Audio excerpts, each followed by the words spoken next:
All right. Well, welcome back to Gracie and Tracy becoming, or is it Tracy and Gracie becoming? Tracy and Gracie. Got it. Okay. Well, welcome back and happy Monday. This is going to come out on a Monday, so I hope you guys are all starting your week off right with our podcast. Today, our topic is relationships, because this is a very big topic for our company right now. We have a new program coming out in mid to end July, and it's all about relationships. So we thought it's probably fitting to get an episode in here about relationships. And how we are becoming more focused on the importance of relationships and understanding how they how they impact your life. Yeah. And I think without that awareness and the significant impacts on your life, it can be the source of a lot of unnecessary suffering. So she's chuckling a little bit because we're having a morning. We're having a little bit of a grumpy morning. Yeah. So we are working on relationships all the time. So it is a very fitting episode. But before we dive into that, why don't we just start with how you're doing? How are things going? What's new? Good. I just got off of a That was not a forced good. I just got off of a coaching practicum call. So we have student teachers in our program who then have opted into a coaching program to learn how to formally coach. And it's a 6-month program that's, on top of the 3 months that they just graduated from. And there is a practicum included. There's a capstone project included. There are weekly lessons to better understand and practice the core competencies around coaching. So it's a pretty intense program, but we just got off of a practicum call, and it was so funny because everybody said they were coming grumpy. Yeah. And everybody wanted to get out of that grumpiness. And I could completely relate. I feel kind of grumpy today too. So yeah, there's something about today there's something in the air. Yeah, well, grumpiness. I think, reflecting on how this day has started, it actually started just fine. I felt like I got great sleep, and we get up every morning and we take the dogs for a walk, and I get up pretty early. I usually get up at somewhere between 5:30 and 6, and I do some self-coaching. I will read something or turn on YouTube and learn something. I just want to kind of feed my brain. So that's super important to me. Well, she doesn't get up by choice probably that early. She has a built-in alarm clock in her bed. Yeah. Miko, my ween, is, he is definitely my alarm clock. But she's found a way to make it work and beneficial to herself. Yeah. And so we get up and go for a walk, and we take 3 dogs for a walk, 2 weans and a hound dog, and they sometimes do great on these walks, and they're quiet and they're very happy about being on the walk, and they're just they get to it and we get home and everything's great. Other days, somebody walking by or a truck driving by, or today there was absolutely nothing that set the dogs off. And, keep in mind, it's not even 7 o'clock in the morning yet. It's 6:30. So it was very frustrating because I get very wound up around dogs waking up all of our neighbors. So we turned around promptly, got away from all of the houses, but couldn't get them to settle down. So anyways, we came home and just bagged it. We bagged it. And then Gracie and I do a strength training workout every morning, Monday through Friday. And inevitably, the hound dog decides he's going to bark at us because he can see us through the sliding glass door. So I'm like, oh God, no, we're not going to sit and listen to this. So we locked him up, and it's just been that kind of a morning. And there are a lot of things on our to-do list to get done. Yeah. Yesterday we wanted to record this, and we couldn't. This is not our typical day of recording. We couldn't record it because Miko, my ween, chewed up one of the microphones. Oh, yeah. So we had to order new microphones. Well, he didn't just like find it laying around either. It's not like the microphone was just like at his reach, or so we thought. It was on our dining room table with the other one in a case, not in a case, but it was in like the box kind of. And he knows how to get up there now. So he jumped onto our dining room table because he was bored and grabbed one of the microphones, completely chewed it to bits. And then my dad was like, hey, you don't have a microphone anymore, right? And I was like, what do you mean? And he was like, oh yeah, like I found Miko in his playhouse chewing it apart. So we now have another set of microphones and a case for the microphones, so that if he finds the case, hopefully he doesn't get the microphones. Yeah, so somebody was asking me yesterday, do you regret getting him? And I think it's times like that where it'd be really easy to say yes. Yeah, I would say that I'm definitely feeling the pain right now. Like, it's just compounded because we have 4 people living in the home, 4 people working from our home. Now we have 4 dogs in our home, and it's just kind of all compounded, and we're just kind of feeling the pain right now. But yeah, we definitely have both ends of the spectrum with them. And I had that same thing with Meatball. Like, I went through months of hell with him because he would not settle down. He always needed attention. He wasn't so much a chewer, he was more of like a whiner. And so it just was never quiet in my house. I was always on edge about him. So I definitely remember that stage, and it passes, but we're definitely going through it now. Yeah, I mean, we're actively taking steps to make life easier and figure this out. We just got invisible fence collars for both of them. We have an invisible fence for Bixby, but and Remington, but we hadn't had them for the weens because it seems like they're so small that one little electric bolt or shock, God only knows what that could do to them. So we had to. But we had it. Yeah, we figured we would take our chances. So no, but we have it on the lowest setting. But yes, and it's working. It's enough to scare them to not go out of our yard. Yeah, so. It's working. So, but that too is just a process. So yeah, a little bit of patience is necessary right now. Yeah, a little bit. It's definitely, yeah, it's something. Anyways, why don't we get right into the relationships then? We have an assessment here that we created for our clients. With this new program coming up, we just thought it'd be useful. It's actually for anybody.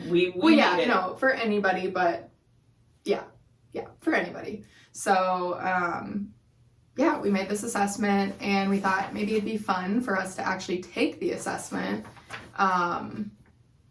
and give you guys our feedback on it. Yeah, we thought we'd give you guys a little bit of insight into how our report card looks like in the different relationships that we have in our life. Yeah. So the assessment is broken down into 4 categories. So there's the relationship with yourself. How would you say that you are what kind of unnecessary pain maybe are you in that arena? So the relationship with yourself, the relationship with your friends, and then relationship with family and relationship with significant other. So we're going to get into the nitty gritty of all of my past relationships with my significant others. No, we're not. So there's you rank on a never, sometimes, and all the time, a 1, 2, or 3, and then you total up your score. And anything over a 15 is indicative of, an area of growth, right? So it can be a place that maybe you want to really work on because you're having some saboteur thoughts that are really causing you some unnecessary suffering. And so the whole point of this is to heighten your awareness around which area of your life are you feeling maybe most out of control. So we know that you can kind of segment your life into the areas of like finance, family, your work, your professional life, your spiritual life. And so we want to always break those down even further so we can get really specific, and you have a better understanding of the areas to work on. So within relationships, we break it down into those 4 categories. So again, anything over a 15 is where you might want to, focus your efforts. So the first one was relationship with yourself. Yeah. My score was 12, and that was actually the highest score out of all of mine. So higher scores mean, obviously, those are the areas that you... Anything over 15. Anything over 15. So how our scoring went was by 1, 2, and 3, marking how... whether you've had any of these thoughts, basically. And so like 1 was never, 3 was all the time. So that's how the kind of scoring of it goes. Yeah. So the first category is relationship with yourself. So for example, I can't trust myself. Do you never think I can't trust myself? Do you sometimes think I can't trust myself? Or do you think I can't trust myself all the time? So you're going to be scoring yourself like that's the way that this works. Yeah. So what was your total score? My total was 12, right. But it was the highest out of all 4 categories. So I'm not over a 15. Yeah, it was my highest too. But I will say, not being over 15 in any of the categories, it's not probably surprising because this is what I do for a living. Yeah. I actively self-coach and I actively get coached by master coaches once, sometimes twice a week. Right. So if I would have taken this assessment 5 years ago, it would have looked very, very different. Mm-hmm. But it also doesn't mean that there aren't any areas of growth. Like knowing that this is my highest category, I do recognize that I judge myself pretty harshly. Mm-hmm. I do recognize the saboteur narratives that I listen to that have me reacting often. So you're always your worst critic. So for a lot of people, that might not surprise them that their relationship with themselves is the highest on this. I mean, it was definitely for me, and I feel like I've been in such a mode of taking care of myself and worrying about myself and my relationship with myself, and even so, like I knew that this was gonna be my like highest area. So it doesn't say anything bad about you that you're scoring high on this relationship with yourself. I think it just is that awareness factor is huge to know. Mm-hmm. Yeah, if you are scoring high, there's, like I said, there's probably some unnecessary suffering. Mm-hmm. We all suffer, right? Mm-hmm. But when you're suffering unnecessarily, the good news is that you can eliminate that or extinguish that. The way we teach our clients to extinguish that is through self-control. And a lot of people think of self-control as kind of an action, and we actually teach self-control as your ability to think with intention and to feel with intention. Yeah. And that changes everything. And so we have a system that we teach for doing that. So ultimately, any of these 4 areas that you're scoring high in can be remedied with self-control. Yeah, definitely. And I think that when people hear suffering, like unnecessary suffering, they probably go to the most dramatic ways of suffering. And for our context, it doesn't have to mean you're truly suffering. It just means that you're feeling unwanted feelings that you don't need to be feeling. And so that's kind of what we mean by that unnecessary suffering. Right. I mean, sometimes it is on the other end of the spectrum, and sometimes we just don't know how to handle that. So relationships specifically, that's why this assessment is so good, because maybe you're unnecessarily suffering and you don't know it, or maybe you are, and this assessment like really pinpoints those thoughts that you're having that are not serving you and making you suffer. Yeah. And this isn't a coaching session, so this will be the last thing I say about this, but unnecessary suffering would look like somebody who is feeling very defeated, or they're feeling anxious, or they're feeling overwhelmed. That's okay, and that's totally normal, right? We're all human. We're going to feel those emotions. We are not meant to not feel those emotions. The unnecessary suffering that I'm talking about is when you're judging yourself for feeling those emotions. You're human. You should be feeling all emotions on the entire spectrum, right? But when you start judging yourself and telling yourself you shouldn't be feeling this way, now you've compounded an unwanted feeling. You've like compounded that with judgment, with another unwanted feeling. And that's what unnecessary suffering is. Yeah. I don't know if I said my score was 14. So I was right under that 15. And I think that, it just stands to reason that everybody, I mean, you can always be trying to improve your relationship, any relationship in your life. But I wasn't surprised that that was my highest area or relationship. Yeah, area of growth. Yeah. Okay, so relationship with friends. What'd you score? I scored a 10. Okay. I'm the two that kind of increased my score, I guess, in a negative way, would be having thoughts about losing friends, being afraid of losing friends. That I cannot say that I never have that thought. I do have that thought. I'm afraid of losing friends. Or do they talk bad about me when I'm not there? That was another one that I definitely have thoughts about, right? Like, I know better than anybody that it's human nature to judge, and nobody wants to be judged.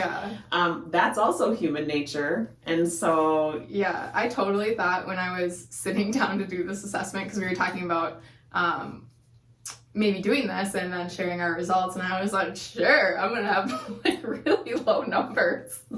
Like I made the assessment, so I knew what was on it and everything, and so I was like, yeah, let's do it. And then I was taking it, and I was kind of just sitting there like laughing a little bit to myself, but also being like, oh, what the heck? Like, I didn't think I would score like this. Not that I scored anything crazy, but like even the sections that this is kind of relates back to that unnecessary suffering. Sometimes you don't even notice it, that you're having these thoughts, and it's like, I made the assessment and I still like was like, I don't have those thoughts ever. When I actually took it, I was like, oh, am I afraid of losing friends? I mean, I think that a lot of these are common thoughts, but it's when you get stuck on them, when they are like start to become all-consuming, or when you can't have compassion or empathy for your humanness for having these thoughts. Like that, I recognize that I have these thoughts, but I also have a lot of empathy for myself. I am human. Of course I'm going to have these thoughts. On top of that, like, I really put myself out there. Like, it is not comfortable. Gracie knows how uncomfortable I am doing videos and putting those videos out on social media. Like, I don't want to be judged any more than the next guy. And I'm putting myself out there. And sometimes I get comments. I mean, it's not like I'm some big guru, so I'm not getting like tons of comments, but I will get comments that are super hurtful. And I mean, they're from somebody that obviously doesn't really matter, but there's always also that like undenying fear in the back of your head about and in the back of your mind, like the people who you love most, like the people that's who I really care about. And my mind always goes to, oh my God, what are they thinking as they watch me spill my guts about over drinking or overeating or whatever. And I do that because I know how much that helps people. Mhm. And so I have to stay focused on that and really turn the volume down on those Mhm. narratives that, create a lot of worry and judgment of myself. Yeah. So it didn't surprise me that I had to be honest and I had to rate those a little bit higher. Yeah, I had a couple that I picked never, and I went back and scribbled it out. So I was like, shut up, Gracie, you have those thoughts. Yes, yeah. Yeah. Yeah, it's an exercise in honesty too, for sure. Yeah, it's okay if you need to scribble them out and go back and be honest with yourself. Okay, relationship with family. Do tell, Gracie, do tell. Well, you'll be pleased to know this is the one I scored lowest in. I also don't have a relationship with a significant other right now, so I didn't really get to score that one. But out of the 3 that I did, this was my lowest, which wasn't really surprising to me. I mean, we all live together, even though we have our moments, like this morning, of like grumpiness towards each other, and like sometimes I'm sure I have some particular thoughts about my family members, but for the most part, I scored a 9, so pretty much all 1s except for 1, 2, and that one was I wish I was closer with them. I just feel like that's kind of a given. I feel like I always feel like we can be growing our relationships, and I mean, with Dad and Griff, I mean, we're so close now because we work together and we're always together, so I definitely feel like ours has grown, but yeah, I mean, I don't see Dad and Griff as much, so there's definitely that. Well, and you actually said when you came home that one of your goals was to spend more time with the extended family. Yeah, that too. And that's the other thing about this assessment is you can apply it to any relationship in your life. So for family, you can pick a certain family member that you're solely talking about, or you can pick it overall in general with family. You can talk about your extended family. Yeah, that was one of my goals of being home. I just feel like when I was at college, I constantly felt like I was picking between spending time with family while I was home, like extended family, or like coming home to relax in my own home, like with my parents. And I always felt like, I don't know, I wanted to be home, but I also of course wanted to spend time with them, but I just didn't get that much time with them because I was choosing to be here instead. And so that was definitely a goal of mine for being here and taking advantage of the time of being home, is that I am so close to all of my extended family members now. And so yeah, definitely making more of an effort to be around them, to drive out to wherever, to see them, go to things with them. So yeah. Yeah, we're super lucky because all of our extended family lives in Minnesota. Yeah. And so, it takes us 20 to 30 minutes to get to them.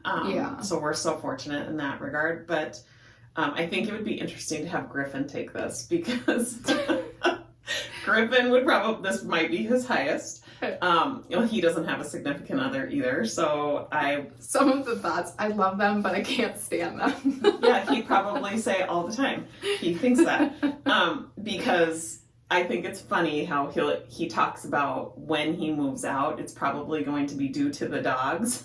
Yeah, the weens specifically, which I think is a bunch of BS because he really does love them. Yes. But when they're driving him up a wall like the rest of us, he's like, I'm done. I'm moving out. I don't want to be around them anymore. Yeah, and it's really a financial barrier to him moving out right now. Like he doesn't have the money to move out. So, but I think he's getting there. But yeah, we and the dogs are an easy scapegoat for him. So that would be kind of funny to see what he and also we work out in the mornings downstairs, right outside of his room. And instead of having earbuds on, we choose to have a speaker. He needs to get up anyways, so we're doing him a favor, but yeah, he doesn't really like it that we're being loud outside of his bedroom. It's not that early, like he does have work in the morning. 7 o'clock, yeah. Okay, and then the relationship with significant others. You don't have a significant other. Wait, you didn't talk about your score. Oh, sorry. It's an 11. Interesting. It was my second highest. We are so different. How can we be family? That thought has crossed my mind. Gracie and I have a lot of similarities. It's been really fun having her join my business because so many things can just go unsaid. Like, she picks things up so quickly. We think so much alike.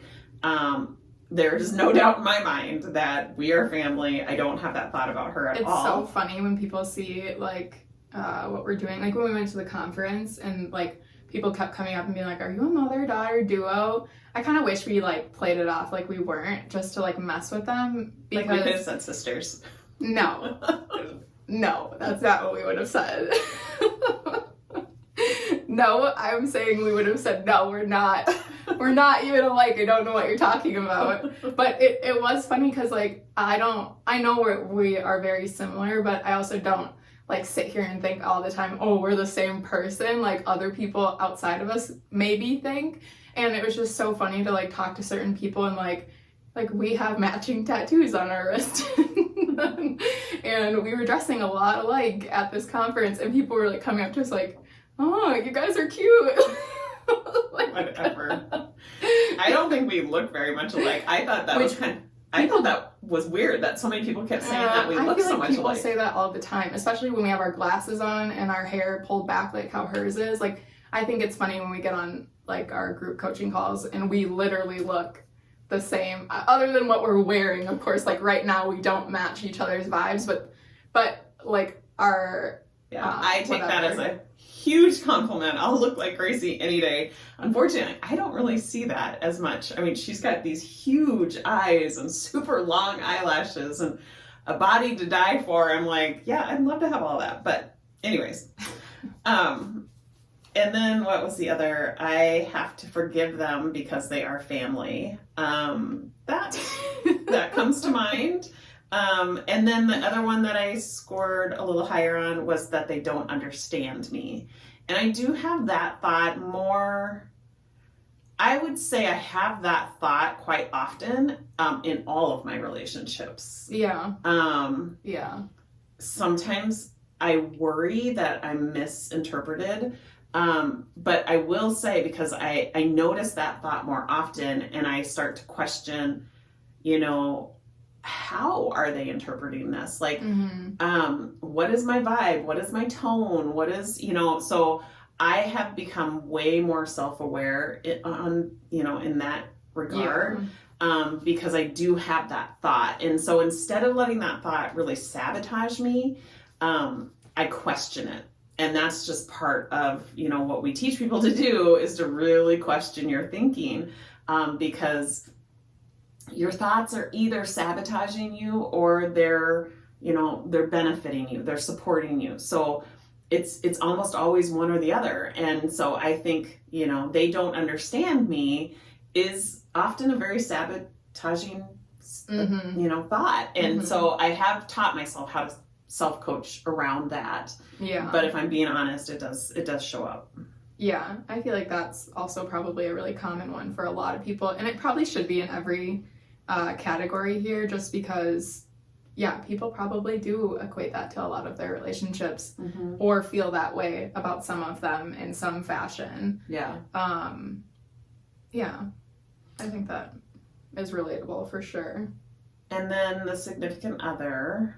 I'm out, so. That was actually my lowest scoring one. Wow. Even was this after the walk? It was. The walk did come to mind as I was scoring. Because there were a few snarky comments that came out of the walk. I told my husband, I'm like, we are never walking that way again. And he's like, oh, really? And he got super snarky with me, and I was like, and of course I got snarky back, and I'm like, yes, really? Yeah, you can always tell when they are bickering. Like, that, it doesn't happen often, but they got home from the walk and I was just getting upstairs, and the tension in the air, I was just like, I don't know if I think I might go back downstairs. But anyways, okay, talk about your score. It was actually an 8, which is the lowest you can possibly get. So never. I put never on all of them. I can't trust them. I 100% trust Okay, him. yeah. I should stand by them no matter how it hurts me. I never have that thought. Yeah. Why are we always fighting? I Really never don't have that thought because often. we rarely fight. Yeah. He's a good listener. I don't deserve Yeah, I wonder him. what dad's would be. Yeah, his probably would maybe be his highest scoring one. I They don't know. don't deserve me. They don't deserve me. I never had that thought either. No, I'm kidding. I wish things would go back to how they used to be. I never have that thought because I am so happy in comparison to how things used to be. I feel like I can never do anything right by them. Honestly, okay, if I'm being honest, that was the one that I thought I would maybe score myself a little higher. Like it's hard with the words like never do anything right by them. I think because that can be tweaked a little bit. Yes, and there's kind of double negatives in this, right? But I feel like I can never do anything right by them. It isn't never. So I do have that thought in certain occasions. There are some times. But it honestly goes back to kind of feeling like I'm being misunderstood. And then it feels like they never want to spend time with me. That's not true. Everybody knows that I joke about how many extracurricular activities my husband has. If there is a league, the man is on it. Like literally leagues that you probably would never even think of. It's so funny when I tell my friends about these leagues or whatever, like they're like, what the hell? Yeah. But so this is probably really good to talk about, because I did let that thought, like, he doesn't ever want to spend time with me. I did let that sabotage me. And it was, you talk about unnecessary suffering. Oh my gosh. It was abundant. This was really, I would say early to kind of the middle part of our marriage. We've been married almost 30 years now, which is crazy. Yeah. We're actually just about ready to celebrate our 28th. But I would say really early on, it really, really would upset me because he did spend so much time away from me, away from our home. Obviously there's a lot of needs when you own a home and when you have young kids. My husband is super active, and I knew that before I even married him. And that's actually what I loved about him. But there were so many activities that like every single night of the week was taken by an activity. And really how I came to grips with this was, asking myself, would I want, what am I actually looking for? Am I actually looking for somebody who sits on the couch next to me and wants to like watch TV all the time? No. Like, I love the fact that he's so active. He has so many interests. He's a born athlete. Like, the man can pick up any sport in about 2.8 seconds. And then he can turn around and he can teach to somebody. Like, he's also born a coach. Yeah. And he's super passionate about coaching people. Like, it doesn't really matter, even if it's a board game or a card game, he can teach it so well. Yeah. It's very impressive. But, I love that about him. So it's given you like new things to join in on too. Totally. And new things to understand and talk about. And he's a shyer person. He's kind of an introvert. We've talked about that in the past, but on past episodes, this is only episode 3, but apparently we talked about him a lot. I think he needs these things to kind of build conversations and, connect with people. And so I really appreciate that about him too, that he uses activities. One of the things that I believe this to my core, that you have to check yourself on what it is that you connect with other people on. And if you connect with other people on topics that are kind of unhealthy, like gossip, if you are constantly talking about other people, that can be really unhealthy. And I really believe strongly that, talking about ideas, talking about events, talking about goals, talking about dreams are very healthy ways to connect with people. And so that's what Dad does. He connects with people on a level of like events and activities and ideas and competition. Most of the time, like he kind of competes with himself. He's always kind of trying to better himself. So I so appreciate that. And he's probably, I don't know if there's a bigger role model in my life that represents, that, like talking about things and talking about ideas. You'll hardly ever catch him talking about another person. Like, he just doesn't do it. So rare. He won't engage in it. Like, he'll shut it down so quickly. I mean, I admire that so much. And I'm so proud that he models that for our kids, because I see it in my kids too. They rarely engage in it either. And so it's a phenomenal quality to have. And so I appreciate that so much.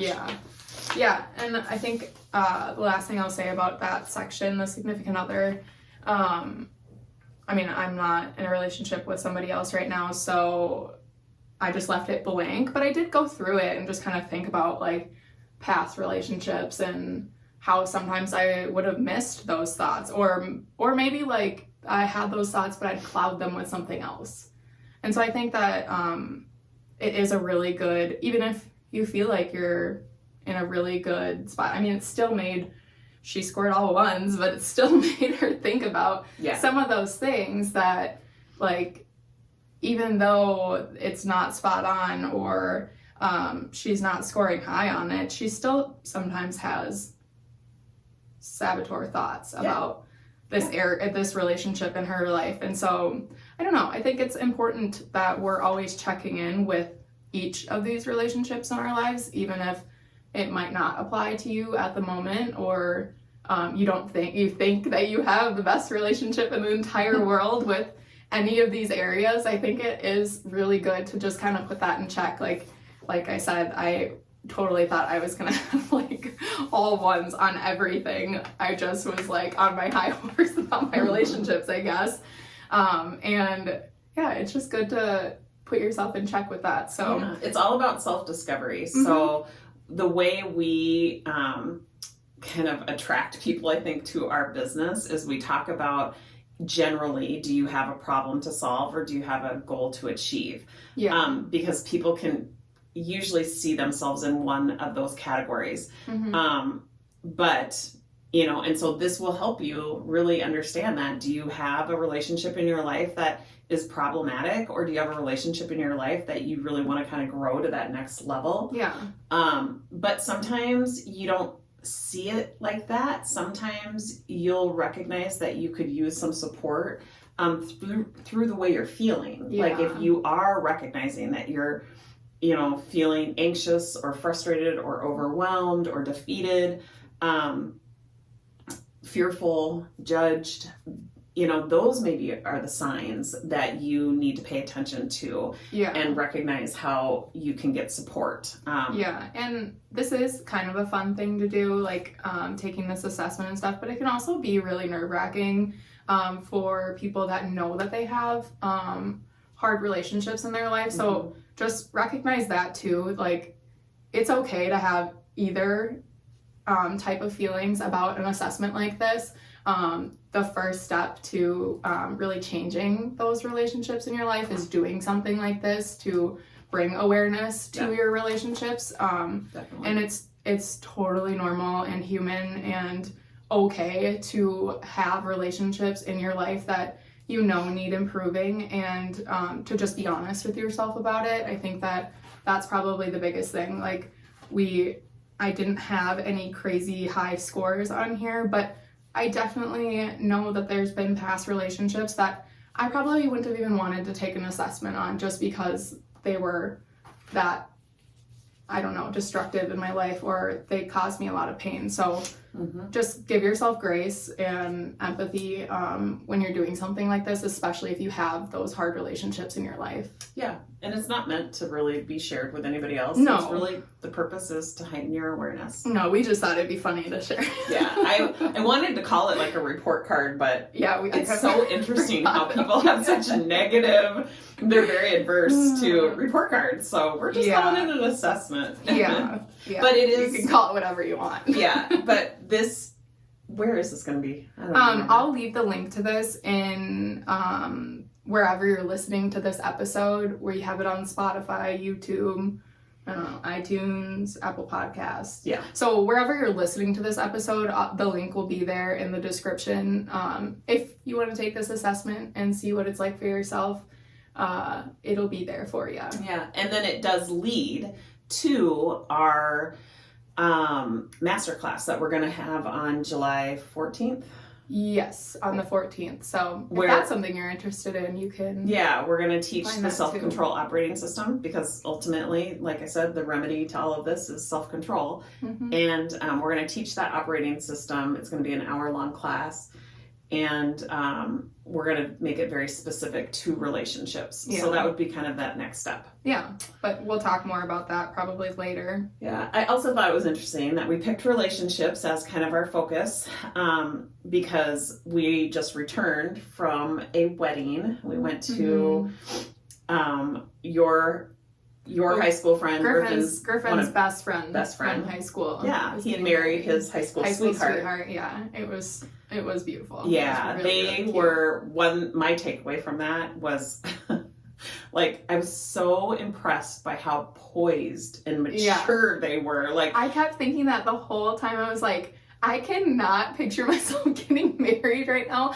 Standing up there alone seems really nerve-wracking to me. I mean, obviously I'm not in a relationship, so it's different, but I kept thinking that. I was like, they seem so old, like, and mature for like they were actually really listening, taking it very seriously. Yes. I think 28 years ago when I got married, I think we giggled through the whole thing. Yeah. I think when the minister has you repeating after him, for better or worse, richer or poorer, I'm pretty sure I thought I was so funny and cracked the joke for richer or richer. Like, yeah. I mean, I just wasn't even taking it even half as serious. Yeah, no, you could tell that they were, and it was just so meaningful of a day. Oh my gosh, it was so impressive, and not that they were even doing it to impress people. No. It was just so meaningful to them, and it was just such a beautiful ceremony to witness. They love each other so much, and their family is so supportive and so encouraging of them and the foundation that they've chosen to build their relationship on. It was really special. Yeah, it was. It was cool that we got to be there for that. So. And one more thing. What? I thought it was so funny. So we're at the reception part, and Griffin comments about... Don't say it. Don't say it. Kidding. That's fine. Griffin comments on how there are more of Gracie's ex-boyfriends. Which is I know not it wasn't true. It's not true. At the He was reception. just It was making actually fun at me. it was actually prom dates. Is what we kind of concluded. Yeah, he was just making fun of me. It wasn't true, but yeah. But I thought it was cute because Gracie said, and the joke's on me because I'm the one that's still single. Yeah, they all came with dates and she was the one that was single. So yeah, that was kind of funny. Hilarious. It was super fun though. The reception was totally fun, and it was so fun to see so many people that we hadn't seen in quite a while. And we're in that really fun. We're in that stage where there's starting to be more and more weddings. I think Griffin has like an invitation a week coming to this house, which is crazy. Yeah, it's fun. It's exciting. Yeah. I'm excited to be in that stage of our life, or of my life, of all the weddings. Yep. Okay. So, anything else? I think that kind of covers it. We are running low on time, so. But you wanted to do the book, right? Yeah, we have a book club segment, and this is a book that related really well to relationships and our topic. So yeah, go so ahead. This is a book that I highly recommend to anyone.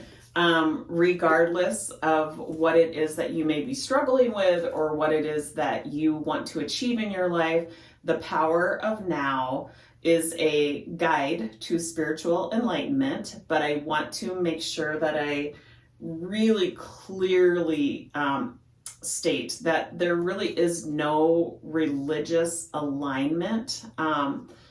Eckhart Tolle is the author, and he is... he's just, I would say he's a philosopher. He has really dedicated his life to helping people understand how to get out of unnecessary suffering. So much of what I teach has come from his teachings, and he so beautifully and eloquently authors this book. So I highly recommend it to anybody who, whether you feel like you are suffering unnecessarily or you just want to better understand yourself, how, your mind works, how it does actively sabotage you if you aren't aware, if you aren't being intentional. I absolutely love this book, and it will change every relationship in your life, whether it's the one with yourself or with other people. So, what's it called? And who's it's the called author? The Power of Now. Just wanted to clarify. The Power of Now by Eckhart Tolle. Yeah. All right. Well, I think that was everything then. That's episode 3 in the books, right? Yeah. Hopefully everyone has a good start to their week, and or I guess whatever stage of the week you're actually listening to this, but yeah. All right. See you next time. Yep.